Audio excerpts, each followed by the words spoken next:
ke soal berikutnya, zat cair P dan Q masing-masing bersuhu, yaitu 20 derajat Celcius untuk P dan Q 90 derajat Celcius, dicampur dalam suatu wadah yang terisolasi secara termal. Perbandingan kalor jenis kedua zat tersebut adalah Cp banding Cq itu adalah 2 banding 3. Jika kedua zat tersebut masing-masing bermassa 250 gram dan kalor yang diserap atau dilepas oleh wadah dapat diabaikan, suhu akhir campuran tersebut sebesar berapa? Nah, dalam menyelesaikan soal seperti ini kita bisa menggunakan asas Black ya, teman-teman. Di sini kita bisa tahu bahwa jumlah kalori yang dilepas oleh zat lebih panas gitu ya. Itu sama dengan jumlah kalori yang diserap oleh zat yang lebih dingin. Artinya yang melepaskan kalori di sini adalah zat Q dan yang akan menerima kalori itu adalah zat P. Sehingga di sini kita bisa dapatkan bahwa QP gitu ya. QP itu sama dengan Q ya. Artinya kalor P sama dengan kalor Q. Nah, kalor P itu kan bisa kita tulis dengan MP dikali dengan CP gitu ya, dikali dengan perubahan suhu, atau T kurang TP. Itu sama dengan QQ, itu sama dengan massa Q, kali dengan kalor Q, dikali dengan perubahan kalor ya, TQ dikurang dengan T. Nah, T ini nanti adalah T campurannya ya. Oleh karena itu kita bisa dapatkan bahwa karena masanya sama-sama 250 gram, maka kita bisa eliminasi massa di sini. Kita tinggal Cp dan juga Cq. Cp disebutkan bahwa perbandingan dengan Q adalah 2 banding 3. Artinya kita bisa dapatkan di sini adalah 2C itu T kurang dengan 20 itu sama dengan 3C ya. Karena untuk Q adalah 3 dikali dengan 90 dikurang T. Nah, C bisa kita eliminasi di sini, teman-teman. Maka kita bisa dapatkan 2T, 2T, 2T kurang 40, itu sama dengan 270 dikurang dengan 3T. Yang kita pengen cari adalah T ya. T kita pindahkan ke sini, dan 40 kita pindah ke kanan. Maka 2T ditambah dengan 3T itu sama dengan 270 ditambah dengan 40 atau 5T itu sama dengan 270 ditambah dengan 40 itu adalah 310.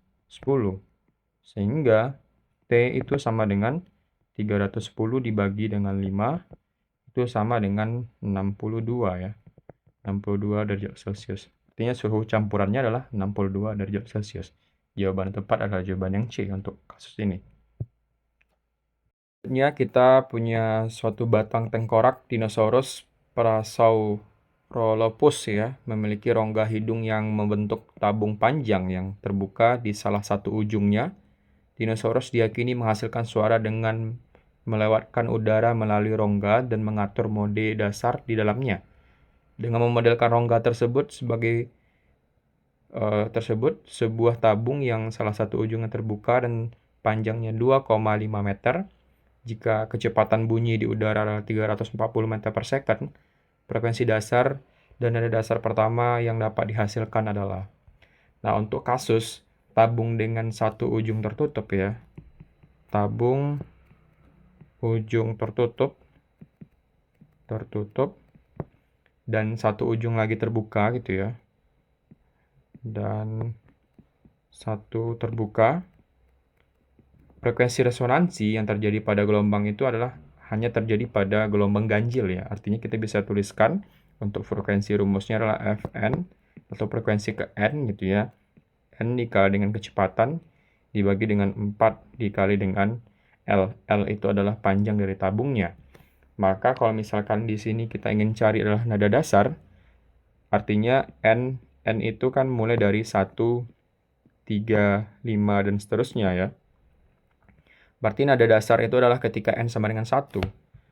Maka dasar pertama gitu ya, ketika N sama dengan 1, maka F1 sama dengan 1 kali V, 4 dikali dengan L. Atau bisa kita tuliskan dengan 340 dibagi dengan 4 dibagi dengan 4 dikali dengan 2,5 ya. Maka kita bisa dapatkan 340 dibagi dengan 10. Kita coret, hasilnya adalah 34 Hz.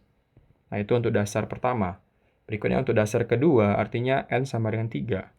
Sama dengan 3, F3 sama dengan 3 kali V bagi dengan 4 dikali L. Artinya tinggal kita kalikan, 34 ini dikali 3 ya. 3 kali 34, hasilnya adalah 102 Hz. Maka jawaban yang tepat itu adalah jawaban yang C, 34 Hz dan juga 102 Hz. Berikutnya kita punya kasus bahwa sepotong gabus yang mengapung di permukaan air bergerak naik turun ya ketika dilewati gelombang air yang dalam waktu 30 detik menempuh jarak 9 meter. Gabus itu bergerak naik turun 2 kali dalam 3 detik. Maka panjang gelombang air itu adalah. Pertama kita bisa analisis bahwa untuk mencari kecepatan ya, itu kita bisa gunakan rumus hubungan frekuensi dikali dengan panjang gelombang. Nah, berikutnya karena disampaikan bahwa si gabus itu naik turun ya 2 kali dalam 3 detik, artinya frekuensi dari gabus tersebut F itu sama dengan 2/3 Hz ya. Jadi 2 getaran per 3 detik gitu ya. Nah, untuk kasus berikutnya disampaikan bahwa si gabus itu menempuh jarak 9 meter selama 30 detik. Artinya kita bisa hitung bahwa kecepatannya itu sama dengan 9 dibagi dengan 30 ya, atau sama dengan 0,3 meter per second. Ini diperoleh dari 9 meter per 30 detik ya. Maka untuk mencari panjang gelombang, itu kan sama dengan kecepatan dibagi dengan frekuensi. Karena kecepatan sudah kita peroleh nilainya adalah 0,3, dibagi dengan frekuensi adalah 2/3 gitu ya. Maka kita bisa dapatkan di sini 0,3 dikali dengan 3/2 ya. Maka jawabannya adalah di sini kita dapatkan 0,45 meter, atau kalau kita rubah ke dalam sentimeter itu adalah 45 cm. Jawaban yang tepat adalah jawaban yang B untuk kasus ini.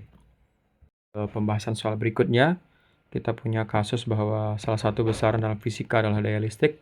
Besaran ini merupakan turunan dari besaran-besaran pokok. Pertama, untuk menghitung daya listrik, kita bisa gunakan persamaan bahwa daya sama dengan tegangan dikali dengan arus listrik ya. Dan kita bisa analisis untuk setiap parameter di sini, bahwa di sini kita punya tegangan, di mana tegangan itu merupakan perbandingan antara energi dibagi dengan muatan ya. Energi dibagi dengan muatan. Nah, untuk energi kita tahu satuannya adalah kilogram meter kuadrat per second kuadrat. Sedangkan muatan itu adalah ampere dikali dengan second ya. Artinya kita bisa dapatkan bahwa tegangan itu punya satuan SI, kilogram meter kuadrat per second pangkat 3 kali ampere.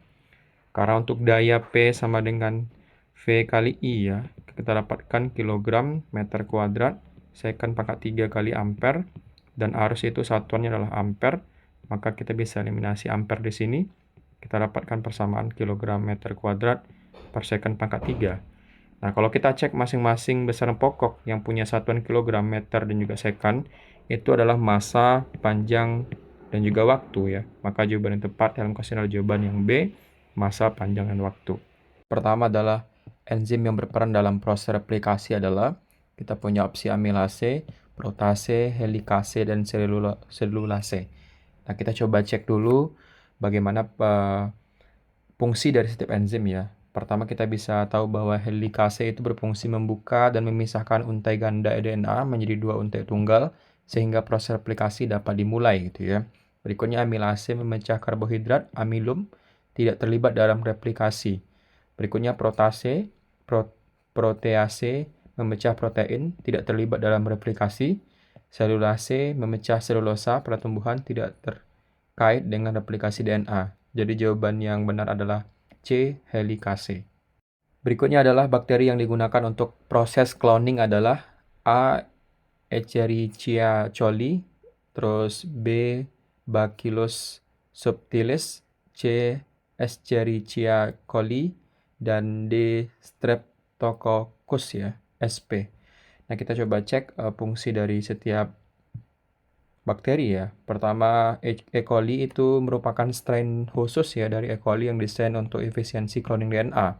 Nah, sebenarnya jawabannya itu ya. yaitu Escherichia coli DH5 alpha ya, memiliki mutasi tertentu yang menghambat degradasi DNA asing dan meningkatkan kestabilan plasmid ya. Sangat cocok untuk transformasi plasmid dan amplifikasi DNA. E. coli BL21 star digunakan terutama dalam ekspresi protein, bukan untuk cloning plasmid awal.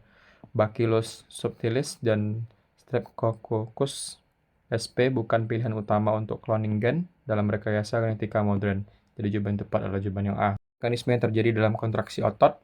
Kita punya beberapa opsi di sini. Kita coba lihat bagaimana kontraksi otot itu terjadi ya.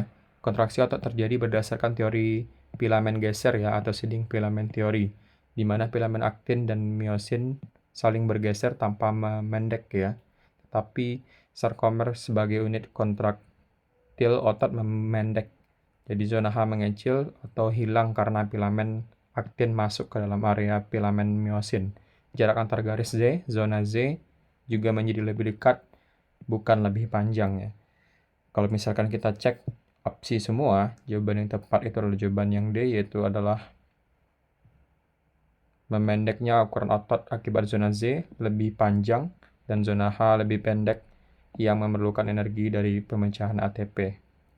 Orang pasien di rumah sakit mengalami gejala pembengkakan di beberapa bagian tubuh, mual dan muntah-muntah.